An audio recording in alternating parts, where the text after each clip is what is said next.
Hi everybody and welcome to the Mental Toughness and Body Show. My name is Rob Evans and I'm your weight loss coach, health strategist and internationally published author, helping take your life and your business, your health, fitness, mindset and body from where you are right now to where it is that you want to be. And today I want to focus on the mindset side of things. It's one of my deep passions, hence why this is called the Mental Toughness and Body Show, because the mindset controls everything that we do. And in the majority of the work that I do with people in terms of coaching, whether it be business coaching, life coaching for lack of better words, or whether it be coaching in the space of health and wellness, I find that where I get the biggest breakthroughs is where people start to change their mindset.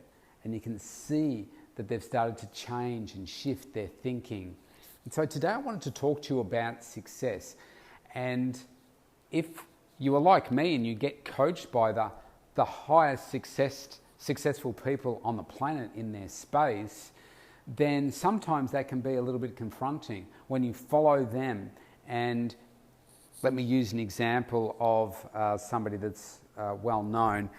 So Tony Robbins, for instance, or you look at Gary Vee, or people like that, and you look at those people and you think, wow, they're just this, they're inspirational, they're so famous around the world, they make so much money, they do all this, whatever brand you want to come up with in your head about who they are, and you think that is so far away from what I can conceive is possible for me, I won't even get started. And so we have this success dilemma where we want to be successful, we want to get started, but sometimes become immobilized because the journey just seems so big and so far ahead that we can get all caught up in it and just not even get started. So I want to have a message for you today, because I follow a lot of highly successful people. I get my strength and conditioning coaches is one of the best at what he does in the world. My business coach is like the best that I've ever come across in the world to help me grow to where I want to get to. I listen to the times that I've traveled to Los Angeles to meet billionaires and the most successful A-list celebrities on the planet, and you listen to all the common things that run through between them, and you think, wow, I just don't see how I can take myself from here where I am to be that successful. And I work with a lot of people that don't see themselves as being successful. One of the first issues is, well, what does success mean to you? You really have to be clear in defining that, because people can say, well, I just want more money. I say, well, how much more money do you want? And if you have more money, let's just say that you have an endless supply of money, so what? What are you going to do with it? It's not the fact that you've got currency in your hands or in the cloud or sitting around there somewhere. It's what you want to do with that money that's really important. What's the experience that you want to achieve by spending that money? That's ultimately what people are really thinking about. But not many people put in the groundwork to say, well, success to me looks like this. It means this much money. It means this type of relationship. It means this level of health and wellness. It means this for my children. It means this for my friends and my family. It means this for me in terms of my career, my status, whatever it is. Some people think they're successful just if they drive a Mercedes-Benz. I know it sounds crazy, but anyone can go out and get a Mercedes-Benz pretty much. Doesn't mean you own it. Doesn't mean that you're financially successful or you have a good career or whatever, but people just think, well, if people see me driving that, they will get this perception of me. So that's pretty thin in terms of success, but you work out what it is for you. But you've got to make sure that you are growing in the experience, okay? Because just owning something is not necessarily being successful. Driving a car that you don't really own but you're paying off, is that really success? Not under my definition. Maybe it is for you. But you've got to come up with something that's really powerful for you and it's going to drive you. And then once you've got that definition, it then makes it at least easier for you to start creating a plan to be able to achieve it. But let's come back to what I said, this success dilemma. Are you thinking too big too quickly? Because when we think about, let's just say that you want to be a speaker. You want to coach people, you want to speak. And you're looking at Tony Robbins, you think, I just need to do what he did and then bang, I can be as successful as him. Well, yes, maybe that is true. But for a lot of people, you get caught up in so much stuff that you become so overwhelmed and it seems so unrealistic that you don't really either get started at all, or you think it's just too hard. You do a little bit and then you stop. And you don't create that momentum to start building or laying the blocks, if you like, building blocks to get to that next level. So I want you to think about this. Are you thinking too big too quickly? Do you have to break it down? For instance, if your goal is to make $1 million, and right now in your business you're making $50,000 a year, and you say, next 12 months I want to make $1 million. Okay, I'm not saying that that's necessarily a bad goal for you, because I don't know your business and what your marketing strategy is and how much funds you've got to invest to produce it and the team and all that kind of stuff. But on the surface, it would sound like that's an unrealistic expectation, unless things are going to fundamentally change and you're getting a lot of resources from somewhere to help you with marketing, etc. So maybe what you need to do is say, well, if I'm 50,000 this year, is 100,000 next year reasonable for me? Is it 75,000? And think, well, that doesn't seem very close to $1 million. But think about it. That's a 50% growth from one year to the next. Most people would be happy with a 50% growth. Now you might be saying, well, 75,000 is still pretty low. But think about the base that they're coming from. And if you had a 50% growth, is that a good thing? Yeah, sure, that's fantastic. If you got to 100, that's 100% growth that you've had over the last 12 months in terms of your profit, your revenue, whatever it is that you're looking to grow, preferably, both of them. So there's no sense in just growing your revenue if your profit margin is going to stay the same. There's not really much point in that. But maybe there is for a short period of time, because you can see the longer term benefit, because you've got all these setup costs, etc. So a good example this year for me, I've reinvested in my business significantly, upgrading equipment, doing those sorts of things. It's something that I haven't done for over 10 years, and I wanted to just increase the quality. A weight's a weight. A weight doesn't really wear out, but some of my other equipment, I just wanted to add some new pieces in here to give some more variety to my clients, and get some heavier duty equipment in here as well. There's nothing wrong with my old stuff. I just wanted to refresh things. So it's reinvesting. So this year, it means that my profit and loss, if you like, has taken a little bit of a hit. But because the year has also been so great in terms of what I've been able to do during COVID, I decided to reinvest. So it may be a case of, my growth isn't as much this year, even though I've had the best growth ever, but stick with me. The point is that you've reinvested into the business, so maybe you're not going to get the 100% growth or more this year, but you will next year, because you're going to keep your revenue streams growing and some of your costs fall out this year. So I'm talking about accounting type profit and tax profit here, because sometimes there's always a difference between the way that they're treated. So that's why I'm talking about sales growth versus the profit growth, and it may take a couple of years before you start to benefit from the investment that you've put in. So when it comes to that success dilemma, I don't want you to get stuck, and if you keep focusing on the big picture too much, then you can become immobilized. Where I see this happen for people in a health and wellness situation, you might know somebody just like this, and maybe you know them intimately because it's you. But I have many people that will come to see me that need to lose 20 kilos or more, even up to 100 kilos. Because the biggest client that I've ever had, they probably needed to lose about 120 kilos. Now, if you keep focusing on that big number every day, it's going to wear you down. Because some days are tough. Some days are just harder to get motivated. It's harder to do the work. You get a setback and you think, see if you can relate to this. I see people that are doing really, really well in terms of their journey. They might jump on the scales. Maybe they've stayed the same weight as the last week, or they've gone up, say 100 or 200 grams, or maybe they've come down 100 or 200 grams. And they absolutely crack it and say, it's not worth it. Why am I bothering to do this? It just doesn't work. I've had enough. I'm just going to go back and do what I used to do. Then I say to them, just hold on a second. Now, this is a real case scenario I'm talking about here. I'm not making this up.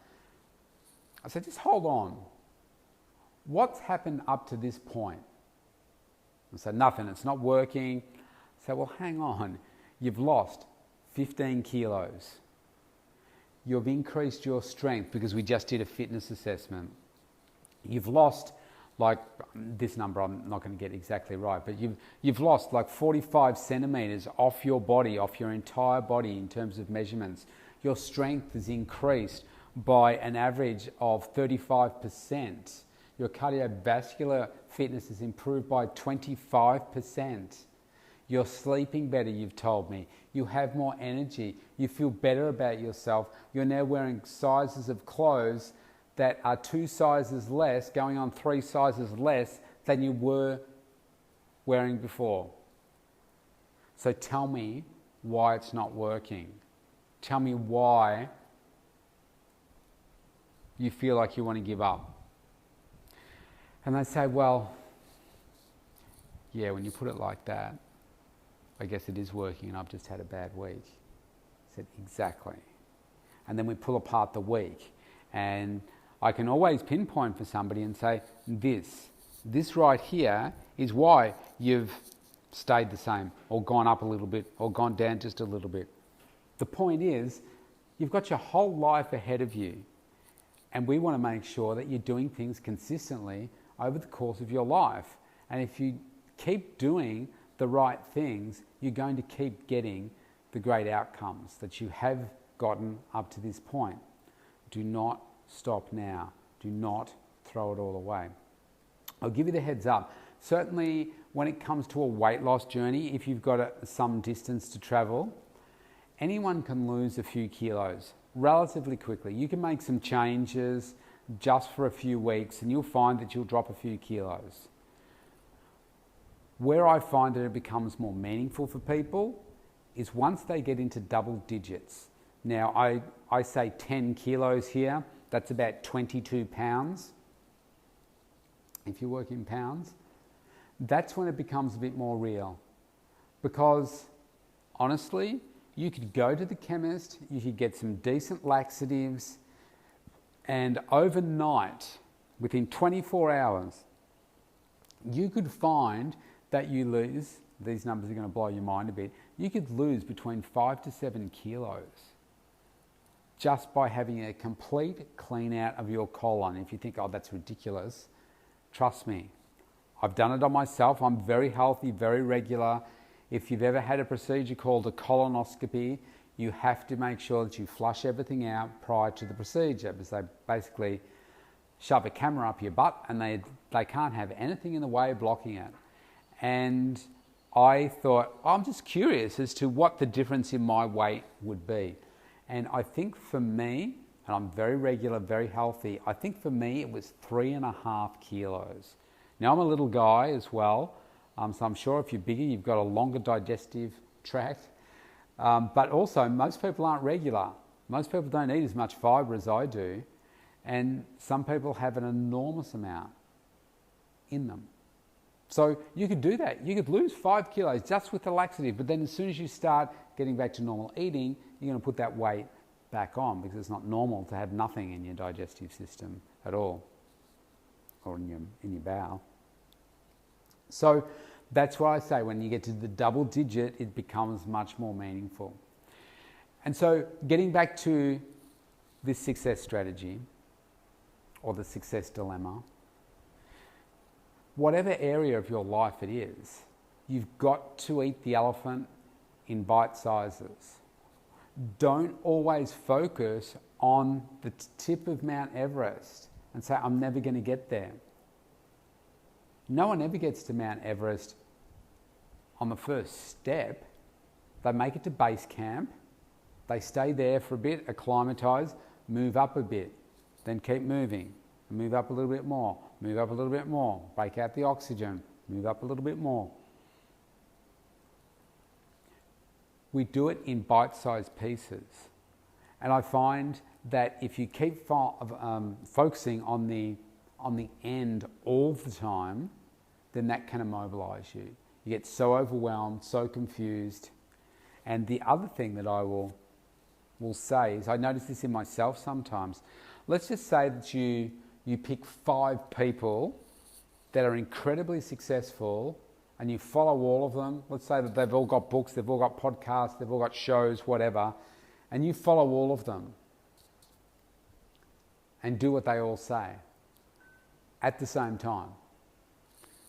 That for me is a bit of a nightmare. Now maybe you've got a brain where you can work with that more easily.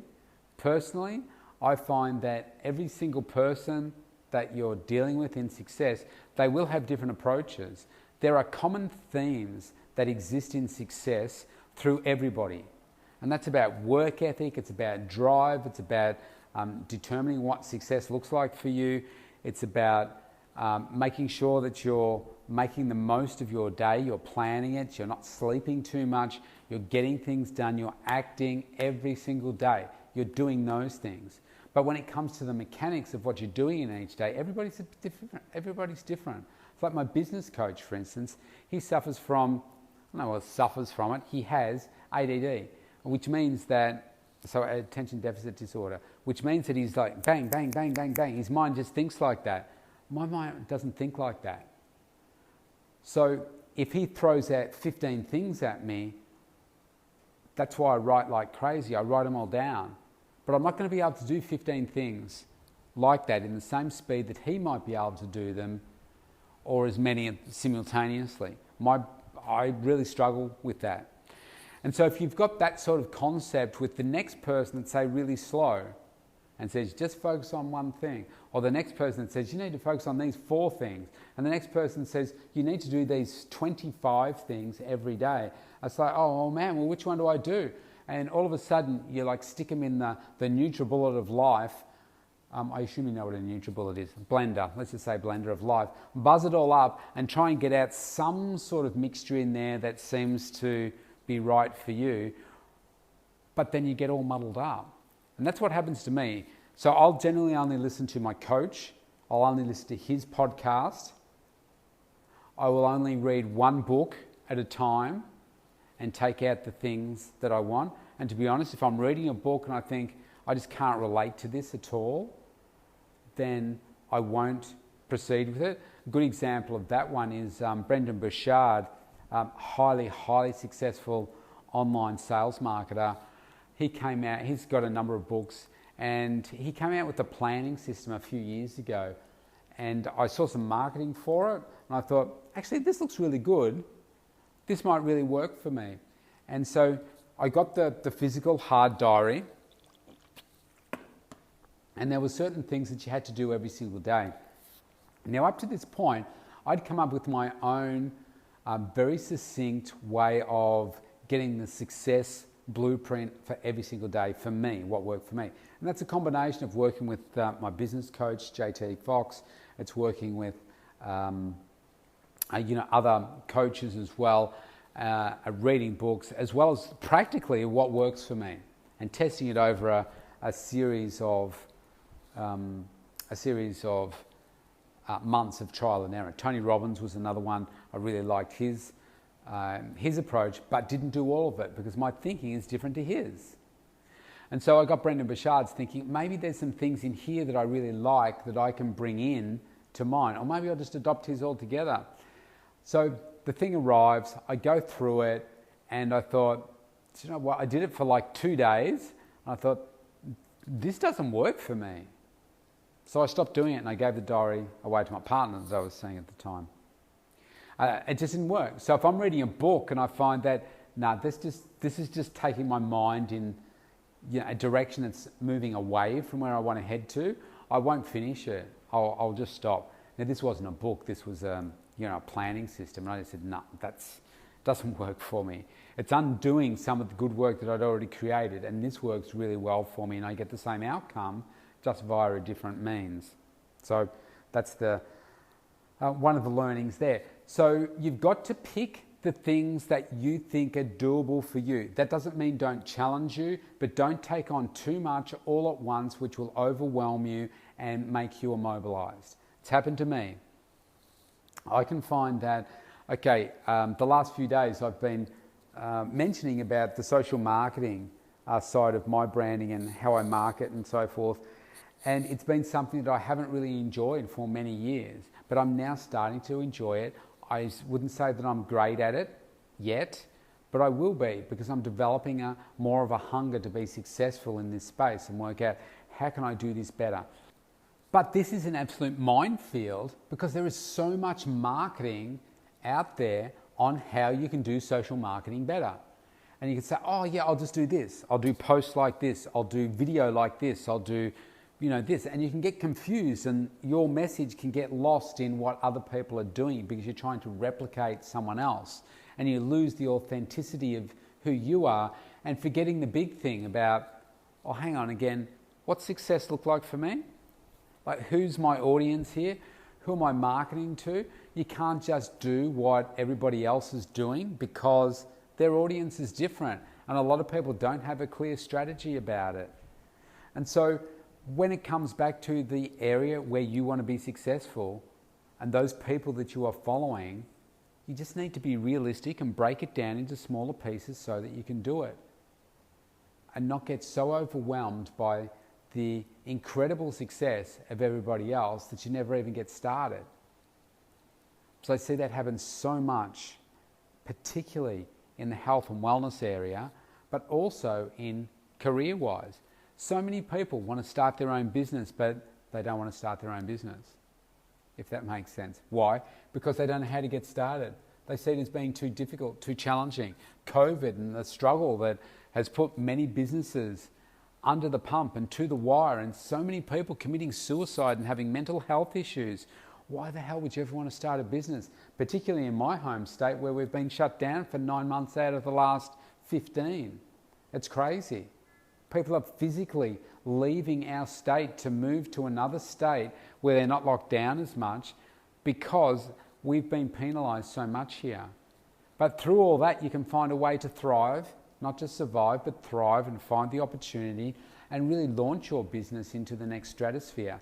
But sometimes we try and copy, and sometimes we try and just replicate and be someone else. My message to you here today is, determine what success is. Understand that there are people out there that are going to be way more successful than you. Pick up from what it is that they're doing, the elements that are going to work for you. Make sure that you look for the common threads of what works for success in highly successful people. That's why I'm obsessed with following successful people in a variety of fields and saying, okay, why is that person a successful sports coach? What do they do with their team that makes them stand out from someone else? Why this year are they being so successful when for the past 5 they've been crap? How is the tennis player that is so consistent year after year after year after year, why are they so successful? How are they able to do that? Why is Jeff Bezos growing his wealth all the time and able to stay on top and be as focused as he is and keep growing? How has he been able to do that? You can apply that same methodology across Elon Musk, my coach, JT. You could look at Tony Robbins, like I mentioned before, and say, well, what are they doing? And there are common things amongst all of them. And I think that's the place to start. Look for the commonalities and those ones that you can relate to and implement those first. Don't think I must get to that top every day. That can be a driving force to some extent, but if you're so focused on that, sometimes you just get so overwhelmed that you just don't get started and you stay where you are. And mental toughness is about building your resilience, building your mindset so that you can move from where you are to keep growing consistently. I mean, if I can grow my business 25% each year, this last year it's probably grown, I haven't worked out the exact number, it's probably in the vicinity of 50 to 67% that it's grown over the last year. If I can achieve that growth every year, I'll be very happy. I'm hitting my targets now. Now it's just a question of, well, do I want to move those forward? So I defined my level of success years ago. It took me 10 years to get there. And now that I'm there, it's like, okay, well, let's move it to the next level. And in fact, I have stretched my targets for the next 12 months. And speaking with somebody yesterday, they said, you should be able to smash this with this new approach that we're about to take with our marketing. So I'm excited about it. But it's taken me 10 years to get here. And it's following the successful things that I know work for me. It's taken a long time to work that out. But, you know, we've got the rest of our life here. If you want success hungry, and like if you're hungry enough for success, you want it badly enough, then you find a way to make it work. But don't be overwhelmed by the success dilemma, because success is worth it. Define it, name it, claim it.